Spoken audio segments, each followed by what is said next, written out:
Welcome to the Insider's Call.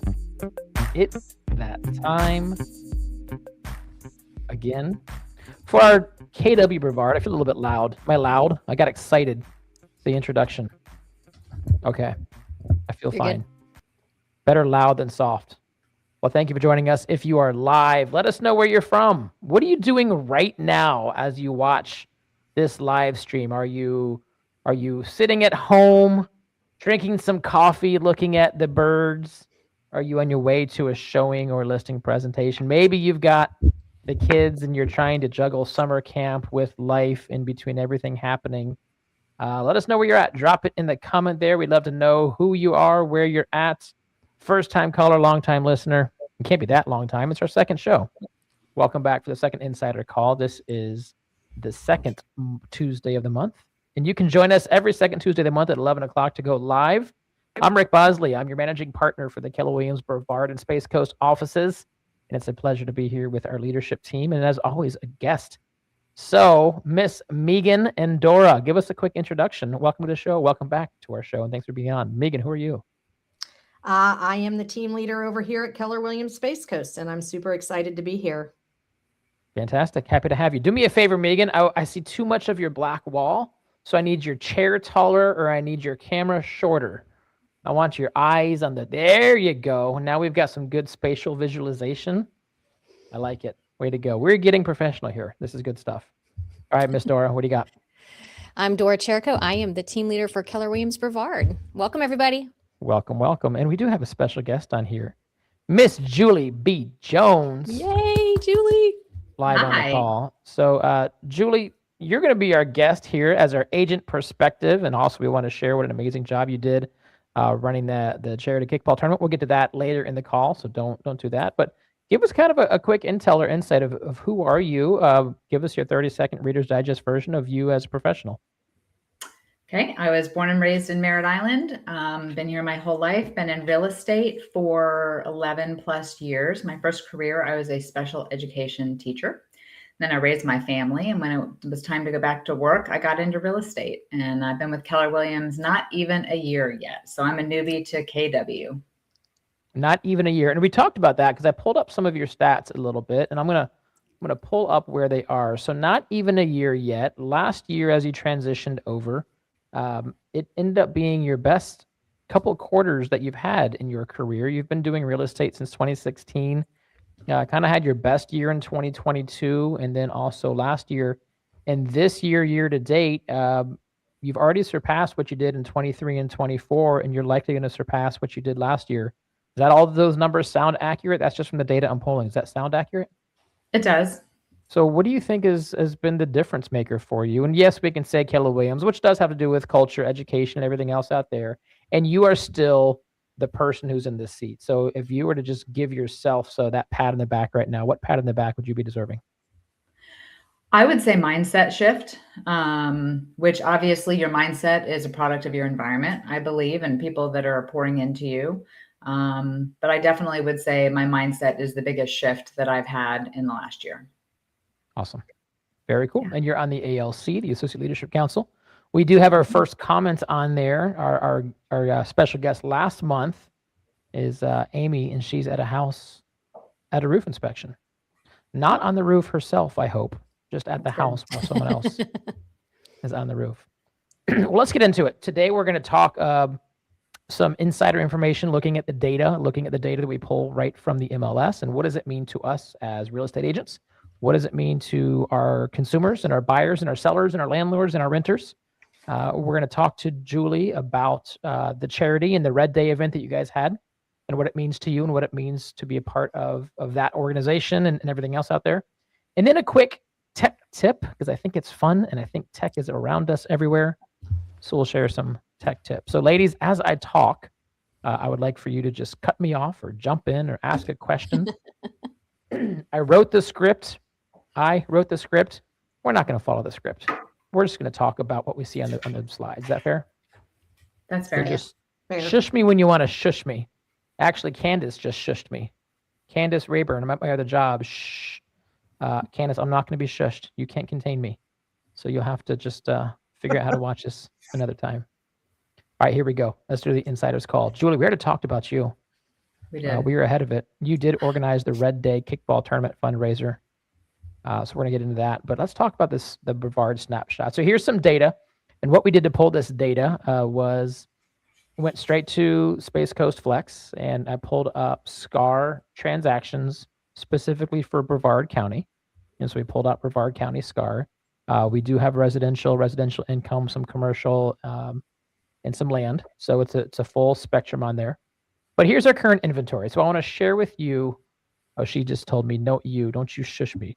Candace and I are having some words. She is shushing me, or I'm getting shushed. I'm not No, sure what's happening here. She's hiding. She's not supposed to be on here. She's supposed to be working at her other job. Oh, so Right, I can't get with call the her out like program. that.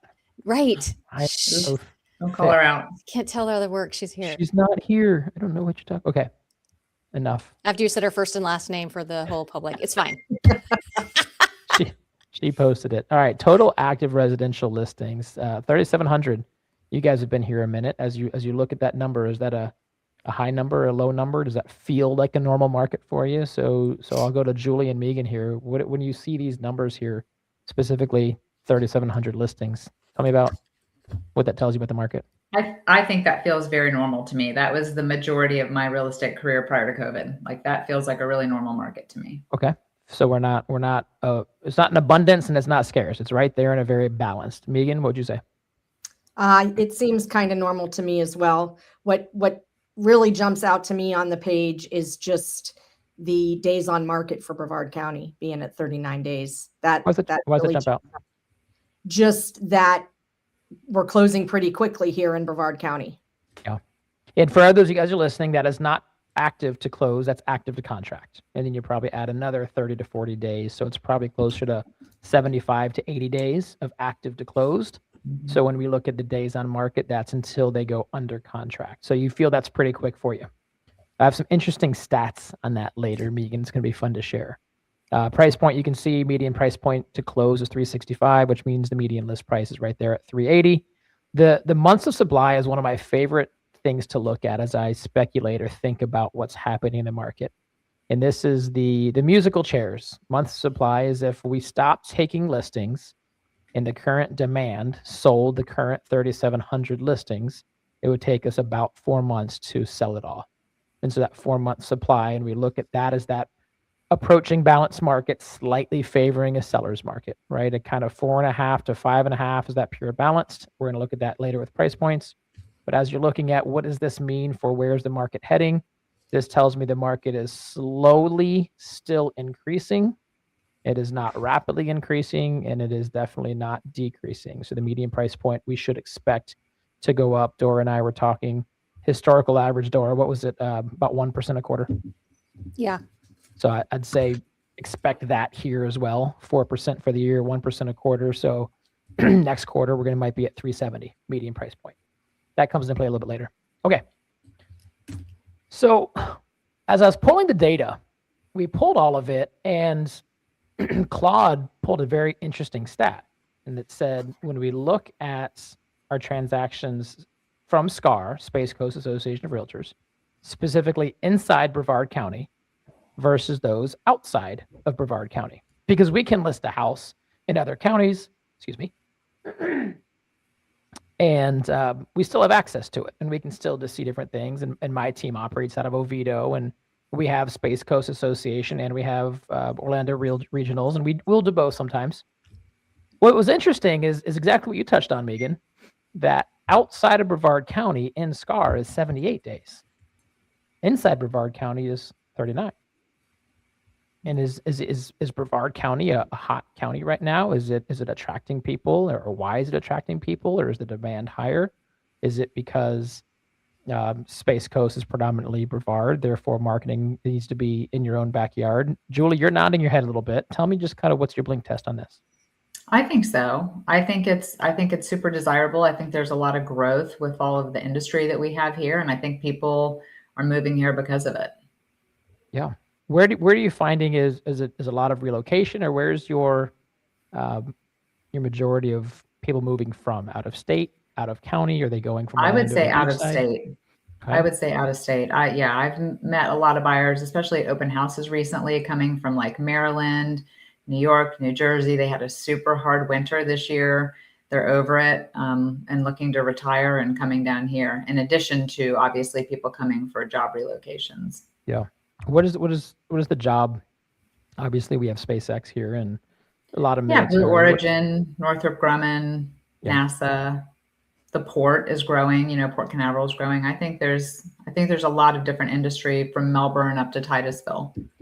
And when you can get this close to being in beachside or beach country and beach zone with median price point of $365, it's still wildly affordable to be this close to beachside. I mean, Dora, you're predominantly down in East Coast, but Palm Beach County, is that Marion County?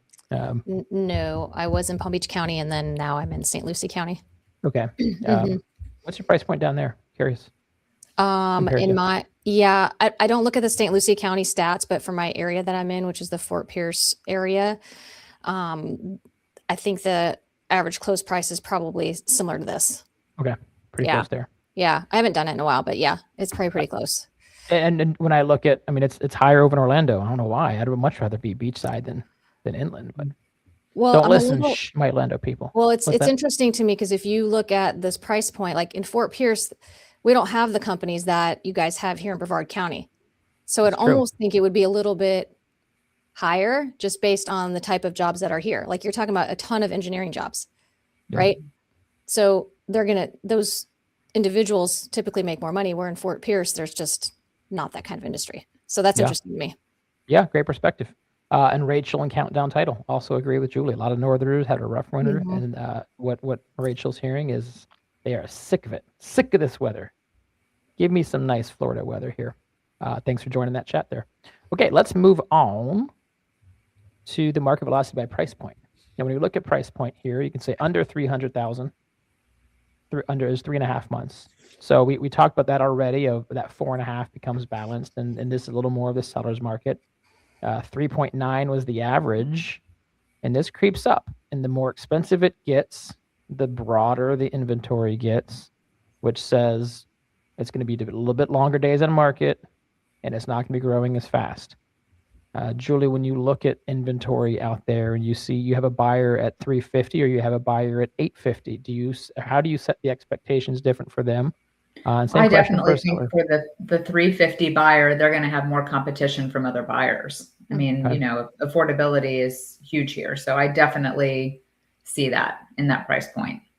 Yeah. How do you position, because we can easily go over to a $900,000 listing and if we're not careful, show them 3.9 months inventory and show them that we're in a seller's market, but all of a sudden they've got $1 million listing and they're not in a seller's market. They're shifting towards that buyer's market. How are you having that conversation to set or manage those expectations with them? Well, you've taught us a lot about AI and we're learning a lot about AI. And so I think that I have been using Claude specifically a lot more to kind of put in some data and generate talking points and things like that are super helpful because it's smarter than I am, obviously. So I'm utilizing that as a tool. Yeah. Julie, I don't know that it's the smarter part. It's just using the right words at the right time and finding that. You know what I mean? So I think that a lot of agents have a hard time finding the right words to say. That's a good point. Yeah. You know what I mean? So I don't think it has to do with your smarts. I think you're very smart. Thank you. You're more eloquent. You're the one giving it the prompts, Julie. So it's helping you reword what you already know. Yeah. Yeah. All right. So if you are listening out here, whether live or after the fact, I want you to type in right now, either A, you love using AI, but not just that. That's too broad of going, knowing that just 2 years ago, mainstream people didn't use AI at all. And now you're weird if you don't.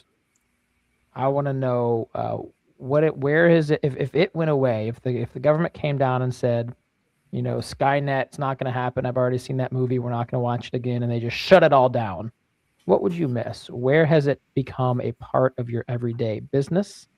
Drop it in the chat. I want to hear from some people of where is AI impacting you and how are you using it right now? We'll see who jumps in there. Okay. As you talk about AI, I'm glad you both brought that up to kind of defend her a little bit. AI is not smarter. It's just interprets and reads data a heck of a lot faster, and they say it so much more eloquently than I can. Here's where I've come to kind of help people understand how I see AI. And it's kind of like a cook in a kitchen, or I'll call him a chef. We can give the food, we can have the kitchen with the oven or the stove, and then you can have the chef. And the LLM, Claude, Grok, OpenAI, Gemini, that's going to be your kitchen. That is your stove. That is your frying pan. That's the stuff that cooks. That's what makes it happen. Without that, nothing happens. Your ingredients is your prompt. And if you can put in the prompts, but the chef has to know what ingredients to put in when to cook at what temperature to get the right output of the right food. The chef's in control of everything. We just have a better tool. Because if you give me limited ingredients over a campfire, I can cook food, but it might not taste as good if you give me every ingredient instead of a kitchen. Then you put a world-class Michelin chef in that same kitchen, forget about it. Lights out. So we've got to just become better chefs. Our prompts become the better ingredients, and our LLMs become the better kitchen tools. See, we have some updates here. Think to yourself and share. Oh, you did that. Thanks for putting that in there, Sarah. And then newer to AI, but she loves it. Wood said it's smarter than me, but I won't say that now. So, hey, we're already changing mindset. This is good. It's just better at processing information, but you have to be the smart one. You are the author and you are the editor. It is the worker. So let's talk about interest rates. And this is from today's interest rate. So I went to ushomemortgages.com. It's a fun site that I use and look at. And they are up. And they are up a little bit less than a 1%. But the 30-year fix is showing at 6.66. And if you're locking in rates right now, you should be less than that, because there's always going to be some different points or incentives or things you can do to get it less than that, because that's the prevailing rate, and each independent broker can do their things to make that work out there. But the question we've got to ask for our buyers or for our agents who are talking to our buyers, if we know that we are at 3.9% inventory, and we know that price point median has been slowly, steadily going up, and we know that historically it goes up 1% a quarter or 4% a year, it's been at 6.5% for the last 2 or 3 years, hasn't it? And buyers have been waiting for the interest rates to go down. Is that still an objection, or is this just the new normal? True question. Like, because when it first happened, buyers are like, forget that. I'm not going to do this interest rate. Are you still finding interest rates being an objection for buyers right now? And I'll ask the audience, and I'll ask Julie. What do you say, Julie? No, I wouldn't say they are. I'm not hearing that as much anymore. Okay. I think that in general, everyone got super spoiled, with those 3 and 4% interest rates. And so initially it was like, oh my gosh, I can't afford it. But now I think it's kind of, become the new norm. And I think, like, you're right. Whenever you look at the stats and the long-term rate of return on investing in real estate, it's a good investment, period, because it's going to be worth more in 10, 15, 20 years, regardless of the rate that you're paying today. Yep. I love it. And Todd agrees, no longer an objection for buyers. So I think it is the new norm, and other things will come in. And there is some different incentives in going out there. I think the next call, we might have to talk about the tax homestead voting that will be happening and what we think about that. That'll be a fun call. So if you want to be an expert on our call, maybe we'll get the county tax appraiser on here. Think we can do that? Let's do that. It's a great idea. If you're listening, Brevard County tax appraiser, we want you on our insiders call for July. Let's talk about this stuff. Do it. Okay, this was interesting stats we saw. So let's walk me through this, Dora, because you and I talked about this a little bit. Well, I just thought it was interesting that within the 4-week period there, the 97.7% sale to list ratio, right?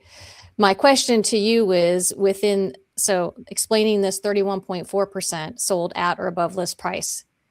Yeah. Okay. So 2 things on that. Number 1, is that for what timeline is that for? Right. Mm-hmm. And then the other thing was this: will I be the person that says, oh, I'm going to wait. Let's wait it out, because I'm going to be the 31%. Yeah. So right. So you have to be careful what you show. So she asked me that question. I was like, hey, good question. So we went deeper and we asked a follow-up question. So here's the crazy thing. Those numbers, 97.7 and 31.4, are for everything. So those are all transactions, not just the ones inside the 5-week window.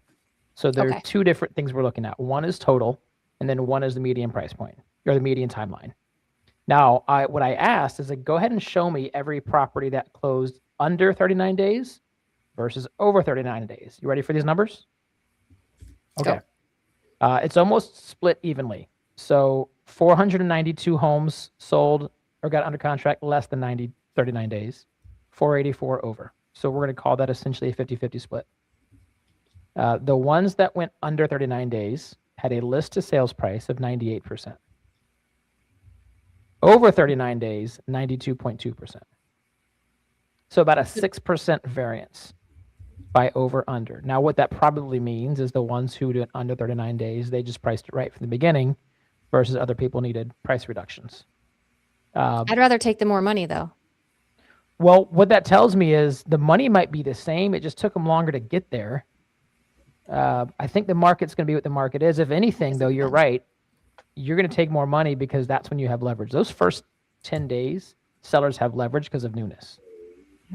Julie, you've done this, I'm sure. It's day 60. It's sat there with no price reductions for 45 days. You're going to go in less just because the market has already rejected this house for 45 days. Yep. If this was day 4, you don't know what the market's done. And now you're going to possibly come in at or above price, right?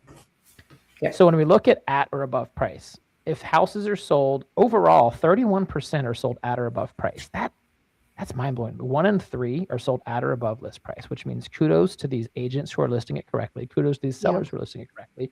And kudos to this county that's on fire. The ones that went under 39 days, 35.5% sold at or above list. The ones over 39 days, only 6%. So you go from about a 1 in 3 or 1 in 4 shot of selling it at or above list price if you price it right. Or if you don't, you have to go down to a 1 in 16. That's staggering. So your sellers that want to test the market, you're losing money because you don't test the market. You put it in the market where people will then fight over themselves. When I'm negotiating with the seller and I'm representing the buyer, I'm going to go after that. I'm going to negotiate with the seller. When I'm in multiple offers, I stop negotiating with the sellers. I start negotiating with other buyers, don't I? That's what we want. We want to negotiate with other buyers. And then the median days on market. If they go under 39 days, the median is 11. And then over, the median is 97. Huge difference. So we can sell your house in 11 days for 98% list price to sales price, or we can sell your house in 97 days for 92% list price to sales price.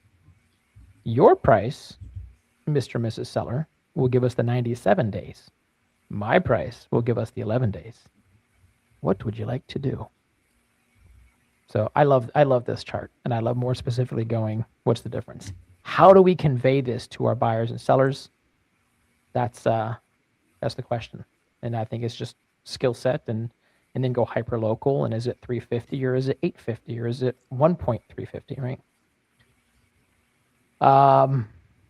Here we go. KW. This is us versus the board. So KW combined for 123 sides last month. You see Brevard, pretty even mix of 40 and 48. Space Coast, pretty even mix of 15 to 20. Both are right around that 40 to 45% listing and 50 to 55% buy side. Overall combined market share is 5.5%. 1 in 17 or 1 in 18 transactions went through one of the two offices, which is pretty cool.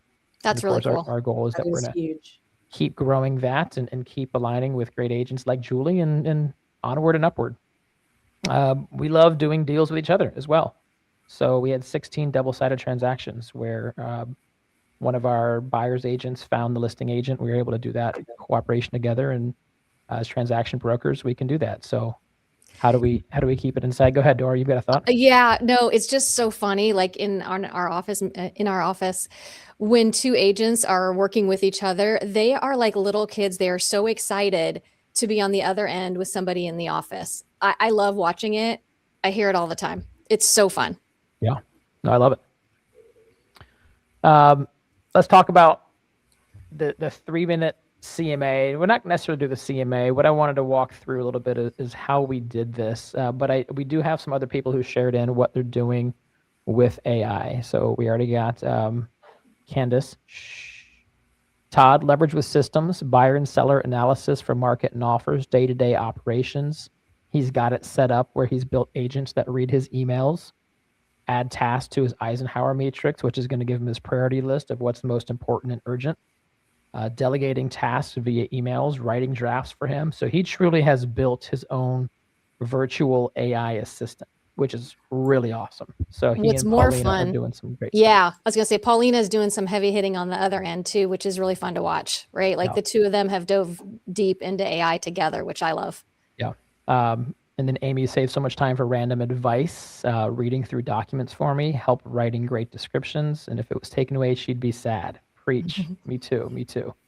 We're hearing the tax appraisers. Yes, we need you. Is Dana the tax appraiser, I guess? So Well, we're yes, gonna have Dana. Rachel Feiss reach out to her because Sounds apparently like she's Rachel on a knows her. first name basis. No doubt.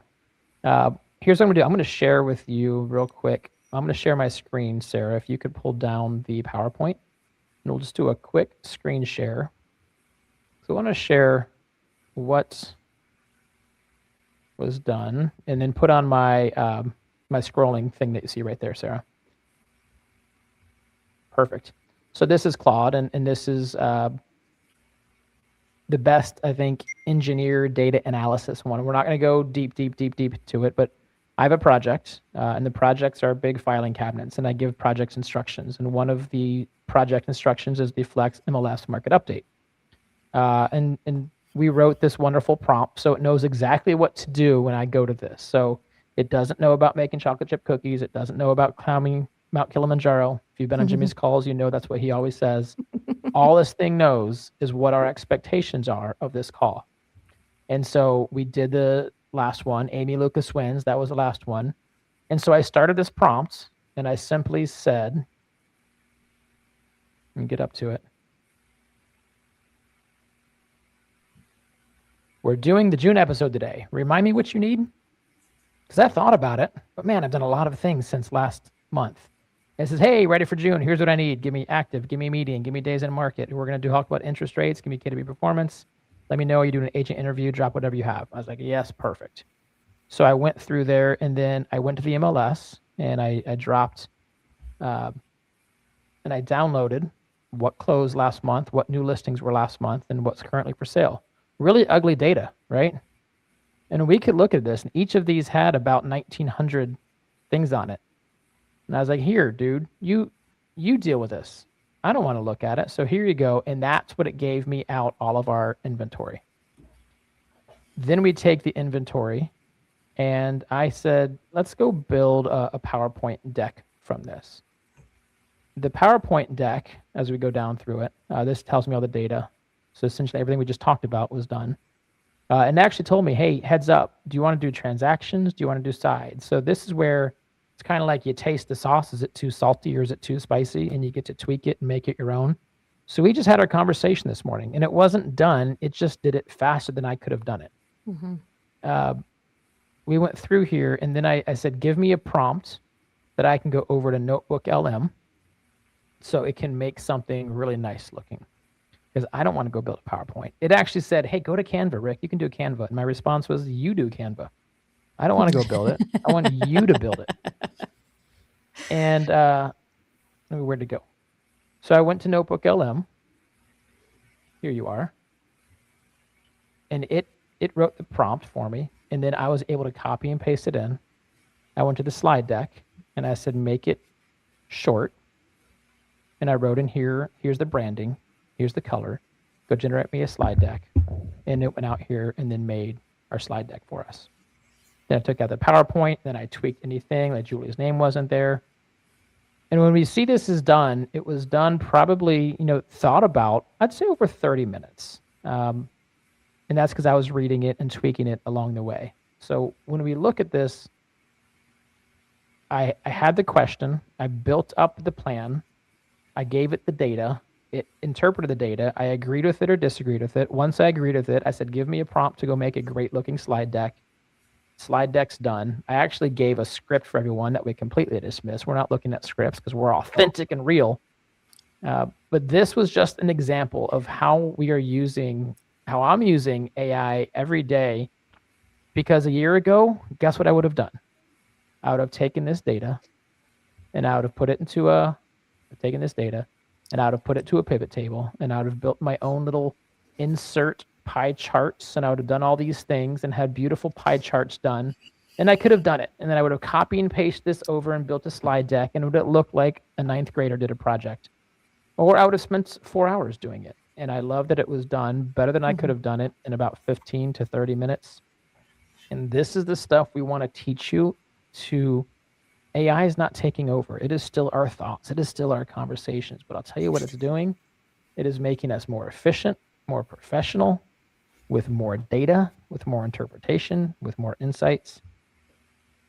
Ladies, what are your thoughts of this? How are you using AI? If you wanted to give a tip or a trick out there, what are some things that you're doing that really stand out for you in terms of a tech tip?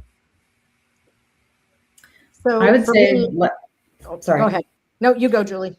Just using it, like you say, to take data and make it more readable, more concise, give you the highlights, the bullet points.